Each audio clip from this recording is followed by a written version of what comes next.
قبل ما ابدا الفيلم ما تنساش تتاكد انك مشترك في القناه ومفعل الجرس عشان يوصلك كل الافلام الجديده. وعشان ما اطولش عليك يلا بينا على الفيلم.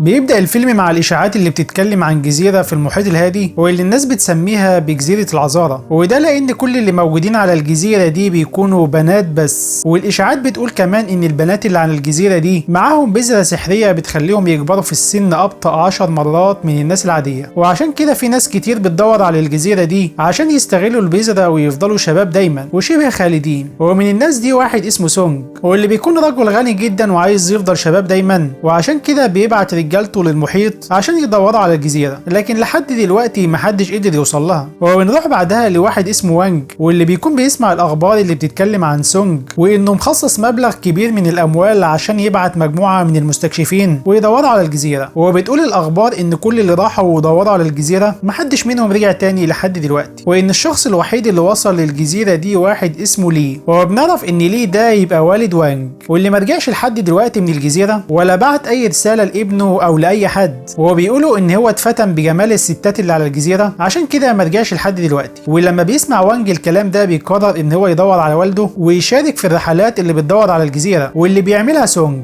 وبيروح وانج فعلا عشان يركب السفينه، وهناك بيقابل صاحبه اللي اسمه هيون، واللي بيقول له ان هو بقى عنده خبره كبيره في الرحلات بعد ما اتخرج من الجامعه وبقى بحار يعتمد عليه. وبيقرر هو كمان يشترك في رحله سونج في البحث عن الجزيره. وبعد ما الاتنين بيجهزوا وبيطلعوا على السفينه بيظهر واحد من رجاله سونج وبيديهم جهاز تتبع عشان سونج يعرف هما فين بالظبط. وبيتحركوا بعدها بالسفينه فعلا لحد ما بيوصلوا للمحيط الهادي، وبيكونوا هما الاتنين متفائلين بالرحله وعندهم امل يلاقوا الجزيره. لكن بعد مرور شهرين في المحيط بيلاقوا نفسهم مش عارفين يوصلوا للجزيره وتايهين في وسط المحيط، وبيبداوا يفقدوا الامل خاصه لان الاكل اللي معاهم بدا يخلص. وبيدعوا عشان يلاقوا الجزيره بسرعه والا هيموتوا في قلب المحيط. وبعدها بيكتشفوا ان جهاز التتبع اللي معاهم مش شغال. وبيظهر بعدها مجموعه من الطيور في السماء واللي بتكون طيور النورس. وساعتها بيفهم وانج ان في جزيره قريبه منهم، وبيستخدم المنظار بتاعه عشان يدور على اي حاجه حواليه، وفعلا بيلاقي جزيره قدامهم. وبيفرح جدا هو وهيون لان دعواتهم استجابت اخيرا، لكن حظهم ان الموج بيكون عالي جدا ومش بيقدروا يقربوا بالسفينه لحد الجزيره. وساعتها بيقرروا هما الاتنين يعوموا لحد هناك، وبيوصلوا فعلا لحد الشط لكنهم بيكونوا تعبانين جدا وبيناموا. وبعدها بيقوموا وبيلاقوا نفسهم متحوطين بمجموعه كبيره من البنات، وونج بيكون مش مصدق ان هو وصل للجزيره وبيعتقد ان هو بيحلم. وبعدها بينام تاني. وبعد ما هما الاتنين بيفوقوا بيلاقوا نفسهم وسط الجزيره مع البنات عشان يحققوا معاهم. وهيون بيكون متضايق جدا وبيتعصب عليهم، فبتضربوا واحده منهم وبتوقعوا على الارض. وبعدها بياخدوهم هما الاتنين وبيدخلوهم جوه قفص من الخشب عشان محدش فيهم يهرب. وبعدها بتظهر قدامهم زعيمه الجزيره وبتقول لهم ان ال 500 سنه اللي فاتت كان بيحاول رجاله كتير يوصلوا للجزيره بتاعتهم، وفعلا جالهم بحاره كتير عشان يستكشفوا الجزيره. وبيستغرب هيون جدا وبيكون مش مصدق ان هم عايشين بقالهم 500 سنه على الجزيره لوحدهم من غير اي رجاله وكمان لسه شباب زي ما هم. هو بيسالهم اذا كانوا فعلا خالدين زي ما بيتقال عليهم، لكن البنات مش بيردوا عليهم وبيسيبوهم وبيمشوا. وبعدها بيطلع وانج السكينه اللي كان مخبيها معاه وبيخطط مع هيون يستخدمها بالليل عشان يهربوا. وبالليل فعلا بيفتحوا القفص وبينجحوا ان هم يخرجوا. وبيقرر وانج ان هو يدور على اي دليل يثبت ان الجزيره اللي هم عليها هي جزيره العذارى فعلا. هو بيقول له هيون ان هو هيدور على اي طريقه يهربوا عن طريقها من الجزيره. هو بيوصل فعلا هيون لحد الغابه عشان يدور على اي مهرب، وساعتها بيقدر وانج ان هو يوصل للاماكن اللي البنات عايشين فيها وبيدخل خيمه منهم. وبسبب ان الستات عاملين افخاخ كتير في الغابه عشان محدش يوصل لهم بيقع هيون في افخاخ كتير وبيدخل في رمح خشب وبتقع على دماغه ثمار الفاكهه وهو في الحفره. هو بيكون ساعتها وانج لسه في الخيمه وبتدخل عليه واحده من البنات اسمها مويان ومعاها اختها الصغيره مون. وبنكتشف ان الخيمه دي هي اللي البنات بياخدوا فيها دش. وبيحاول وانج ان هو يستغل الفرصه عشان يهرب من الخيمه وهم بياخدوا دش. هو بيحاول يتسحب عشان يخرج من المكان، لكن حظه ان البنت الصغيره اللي اسمها مون بتشوفه فبيحاول يخليها تسكت وبيديها المصاصه اللي معاه. لكن بعد ما مون بتاخدها بتصرخ برضه وبتفضحه. وبيطلع وانج عشان يهرب من كل البنات اللي اتلموا عليه وهم بيجروا وراه بالرماح. فبيحاول وانج ان هو يخوفهم عن طريق النار، لكنهم بيقدروا يمسكوه تاني وبياخدوه لحد الزعيمه بتاعتهم عشان تحكم عليه بسبب هروبه من القفص بتاعهم واللي يعتبر السجن عندهم. وده غير ان هو حاول يهجم على البنات اللي على الجزيره، وكمان كان بيتفرج عليهم في الخيمه بتاعتهم. وساعتها بيدخل عليهم هيون واللي بيكون مصاب ومتبهدل بسبب الافخاخ اللي وقع فيها، ورغم كده بيحاول ان هو ينقذ صديقه وبيحاول يخوفهم وبيقول لهم ان هو محترف في الكونج فو، لكن البنات بيكونوا عارفين ان هو بيكذب عليهم وبيضربوه تاني وبيكتفوه هو كمان. وبعدها بتحكم عليهم الزعيمه هما الاتنين بالموت بسبب اللي هم عملوه ودخولهم على البنات وهم في الحمام. وكل البنات بيكونوا مصممين ان هم يخلصوا عليهم، لكن الزعيمه بتاعتهم بيكون عندها فضول تعرف السبب اللي خلاهم يوصلوا للجزيره. فبيقول لها وانج ان هو قرر يوصل للجزيره بتاعتهم عشان يدور على والده اللي جه للجزيره بتاعتهم من حوالي 10 سنين. والمفاجاه ان الزعيمه فعلا بتكون عارفه والده وبتقول له ان هي لو شافته تاني هتخلص عليه، وبعدها بتؤمر الحرس عشان ياخدوهم ويخلصوا عليهم. فبيقول لهم هيون ان هو ملوش اي ذنب وانه ما كانش مع وانج في خيمه البنات وما شافش اي حاجه. هو بيطلب منه يطلقوا سراحه، لكن الزعيمه مش بتوافق. هو بياخدوهم بعدها لمكان غريب وبيدخلوا كل واحد فيهم في اناء الطبخ عشان يشوهم. هو بيحطوهم على النار فعلا وبيحطوا عليهم توابل كمان، وبيكونوا خايفين جدا. وساعتها بتجيلهم ميان وبتكون عايزه تخلص على وانج لانه شافها وهي بتاخد دش، وبتكون متضايقه منه جدا وعايزه تخلص عليه. لكن المفاجاه ان ميان بتقطع الحبل بتاعهم وبتحررهم، وبتقرر ان هي تهربه من المكان على الرغم ان هي بتكره وانج بسبب اللي عمله، لكنها بتكون مش عايزه اي حد يموت بسببها. وفعلا بتحررهم هما الاتنين وبيدخلوا الغابه عشان يهربوا، لكنهم بيقعوا تاني في الافخاخ اللي هناك. وتاني يوم بيلاقوا نفسهم مربوطين تاني قدام الشجره المقدسه بتاعتهم، والبنات بيتفرجوا عليهم وبيحضروا التوابل والخضار عشان يشوهم وبعدها ياكلوهم. لكن لحسن حظهم ان واحده منهم بتوصل وبتعرفهم ان في واحده منهم بتغرق في المحيط بعد ما نزلت الميه، فبيروحوا كلهم للشط جري عشان يلحقوها. وساعتها الرجاله بتستغل الفرصه عشان يفكوا نفسهم باستخدام النار، وبعد ما بيحرروا نفسهم بيرموا النار تحت الشجره المقدسه بتاعتهم وهم مش واخدين بالهم. والبنات بيوصلوا للشط وهم زعلانين جدا ومش عارفين ينقذوا صاحبتهم من الميه، وبيكونوا مش عارفين يتصرفوا ازاي. وساعتها بيوصل وانج وهيون للشط هم كمان عشان يهربوا، والبنات بيكونوا مش واخدين بالهم. لكن فجاه وانج بيغير رايه بسبب البنت اللي بتغرق قدامه، وبيقرر ان هو يساعدهم عشان ينقذوا صاحبتهم على الرغم ان هو عارف انهم لو مسكوه تاني هيخلصوا عليه. وفعلا بينزلوا هما الاتنين الميه وبينقذوا البنت واللي بيكون اسمها تشون، وبيضطر هيون ان هو يعمل لها تنفس صناعي عشان تتنفس وتفوق، وبيقدر ان هو ينقذها فعلا. والبنات كلهم بيكونوا فرحانين جدا بيهم لانهم انقذوا صاحبتهم. وبعدها بياخدوهم للزعيمه بتاعتهم تاني، وتشون بتكون متعاطفه معاهم لانهم انقذوا حياتها، وبتطلب من الزعيمه ان هي تسامحهم. وبنلاحظ ان تشون بقت بتحب هيون، والزعيمه بتفكر في الموضوع وكانت خلاص هتسامحهم، لكن فجاه بتدخل عليهم واحده تانيه وبتقول لهم ان الشجره المقدسه بتاعتهم بتولع. ولما بيروحوا هناك بيكتشفوا ان الرجاله هم اللي كانوا السبب في حرق الشجره، وبتقرر الزعيمه ان هي ما تسامحهمش وتخلص عليهم بجد. لكن مويان وتشون بيكونوا حبوا الرجاله وبيطلبوا من الزعيمه ان هي تلاقي لهم عقاب تاني غير كده، فبتقرر الزعيمه ان هي تدي لهم مهله 3 شهور عشان يرجعوا الشجره تاني زي ما كانت، والا هتخلص عليهم بعد مرور ال3 شهور. وتاني يوم بيحاول الرجاله ان هم يعالجوا الشجره من الحريق وبيحطوا لها ميه. ومع الوقت وانج وتشون بيساعدوا البنات في شغل الجزيره وبيتعودوا عليهم اكتر وبيقربوا منهم، وبيعرفوهم اساليب جديده عن الزراعه والمعيشه واللي ما شافوهاش قبل كده. وتشون بتحاول ان هي تقرب من هيون اكتر وبتهتم بيه وبتجيب له اكل دايما وزهور كل يوم. وفي يوم وانج بيحاول ان هو يشغل جهاز التتبع بتاع سونج، بيلاحظ ان في تعبان قريب جدا من مويان على الشجره اللي وراها، فبيجري عليها بسرعه وبينقذها قبل ما التعبان يلسعها. لكن مويان بتقول له ان التعبان ده يبقى صديقها، وبتقول له ان هي اللي مربياه من زمان. وبعد مده بيلاحظ الاتنين ان الشجره المقدسه بدات ترجع لطبيعتها تاني وبيكونوا فرحانين جدا. وبعدها بالليل البنات بتحتفل معاهم بالمناسبه دي وبيفضلوا كلهم يرقصوا وهم فرحانين جدا. وبيشوف وانج مويان وهي بترقص وفرحانه، وساعتها بيفهم ان السعاده في الحياه مش زي ما كان متصور، وان هي مش بالعمر الطويل اللي الكل بيدور عليه. وبيحس اخيرا ان هو لقى ليه هدف في الحياه والسعاده اللي كان بيتمناها، وبيقرر ان هو يفضل معاهم على الجزيره على طول عشان يحميهم. وبعدها مويان بتحكي لوانج عن تاريخ القبيله بتاعتهم، وبتقول له ان من زمان كان في قبيله مشهوره اسمها قبيله الصحراء، واللي كانوا مش بيحتاجوا للرجاله عشان يخلفوا بطريقه غريبه، وكانوا بيتكاثروا ذاتيا، وكانوا مسؤولين عن زراعه بذور الشجره المقدسه واللي بتحافظ على شبابهم وبتخليهم شبه خالدين. وبتقول له ان البشر لما عرفوا حقيقه البذور دي قرروا ان هم يهجموا على القبيله بتاعتهم عشان ياخدوها. وبسبب كده زعيمه القبيله ساعتها ادت البذور لاصغر بنت في القبيله وطلبت منها تهرب بيها لابعد مكان بعيد عن البشر. وبعد كده البشر قضوا على كل اللي موجودين في القبيله القبيله، وبعدها هربت البنت فعلا في المحيط لحد ما لقت نفسها موجوده على جزيره مهجوره، وبعدها بدات البذره تنبت وتنتشر في الجزيره كلها، وبدات الجزيره يبقى فيها حياه. ومع الوقت كبرت البنت وعملت قبيله جديده على الجزيره، وهم اللي بيحموا البذور دي لحد دلوقتي. وبنعرف ان البنت الصغيره دي هي الزعيمه بتاعتهم حاليا، واللي اصلها من قبيله الصحراء. وتاني يوم ويام بتاخد وانج لاخر مكان شافت فيه والده، واللي بيكون عباره عن كهف في الجزيره، وهناك بيلاقي وانج المذكرات بتاعت والده، واللي بيكون كتب فيها عن المده اللي عاشها في الجزيره مع قبيله البنات. وبيعرف ان والده بعد ما شافهم عايشين في سعاده وفرح قرر ان هو ما يبلغش عنهم اي حد عشان ما حدش يقدر يوصل لهم، وعشان يحميهم من المستكشفين اللي زي سونج. وبيفهم وانج اخيرا السبب اللي خلى والده ما يرجعش تاني ولا يتواصل معاه. وبيقرر وانج ان هو يعمل زي والده، وبيقرر يكسر جهاز التتبع عشان ما حدش يوصل لهم. لكن قبل ما يمشوا بيتفاجئوا ان الجهاز لقط اشاره، وبيتفاجئوا ان هو لسه شغال. وفي نفس الوقت سونج بتوصله الاشاره من الجهاز، وبيعرف مكان الجزيره. وبيروح وانج وهيون لزعيمه القبيله عشان يحذروهم، وبيقولوا لها عن سونج، وبيقولوا لهم ان هم لازم يمشوا من المكان فورا لان سونج في طريقه للجزيره عشان يوصل للبذور. لكن الزعيمه والرجاله بيقرروا ان هم يستعدوا لسونج ورجالته قبل ما يوصلوا، وبيعملوا خطه. وبعد مده فعلا بيوصل سونج للجزيره مع رجالته، وبينزل مجموعه منهم عشان يستكشفوا المكان قبل ما ينزل بنفسه. واول ما رجالته بينزلوا بيتفاجئوا ان البنات مستنياهم، وبيرحبوا بيهم وبيحاولوا يغروهم، وبيخلوهم يشربوا لحد ما بيفقدوا الوعي، وبعدها بيربطوهم. ولما الرجاله بتاعته بيتاخروا بيقرر سونج ان هو ينزل مع باقي رجالته، فبيروح لوانج وهيون عشان يستقبلوه، وبيحاولوا يضحكوا عليه ويفهموه ان الجزيره دي مش هي الجزيره اللي بيدوروا عليها. لكن سونج مش بتدخل عليه الخدعه، وبيقرر ان هو يربطهم كلهم ومعاهم وانج وهيون. وبعدها بيسال الزعيمه عن مكان البذور عشان يبقى خالد زيهم، لكن الزعيمه بترفض ان هي تقول له على اي حاجه. فبيهددهم سونج ان هو هيخلص على الطفله مون، وساعتها بتضطر البنات ان هم ياخدوه لمكان البذور. لكن وهم في الطريق بتقدر تشون ان هي تضرب واحد من رجاله سونج وبتفقده الوعي، وساعتها باقي البنات بيتشجعوا وبيواجهوا باقي الرجاله. وبعدها سونج بيقرر ان هو يهرب من المكان، وبياخد معاه وانج وبيخليه يلبس قنبله، وبيهدده ان هو هيخلص عليه لو ما اعترفش وقال له على مكان البذور. وساعتها الزعيمه وباقي القبيله بيوصلوا، وبيقرروا ان هم ينقذوا وانج من سونج.